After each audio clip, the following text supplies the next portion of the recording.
Welcome to the Genius Factory. Enjoy the video. In this video, I will explain how to set up a Vanguard account. First, gather your essential personal details like your social security number and employment information. Next, take some time to consider your financial goals and how much risk you are comfortable taking. This initial preparation is crucial for choosing the right investment path and account type for your future.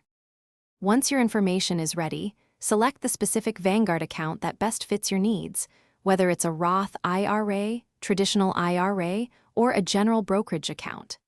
Then, decide how you will fund it. You can transfer funds from an existing account or link your bank account for electronic transfers. This step is vital for getting your investment started.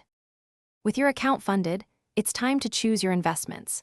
Vanguard offers a diverse selection, including low-cost index funds, exchange-traded funds, and actively managed funds.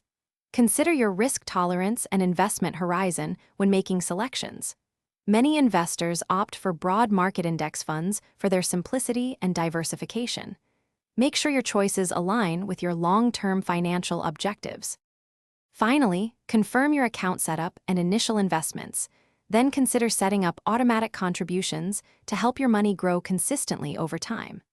Remember to check the description for a link to the Shark AI Ultra Robot Vacuum and other great deals to upgrade your home. Regularly review your portfolio to ensure it aligns with your financial objectives and adjust as needed for long-term success. Congratulations on taking control of your financial future. Thanks for watching. If you found this helpful, don't forget to like and subscribe.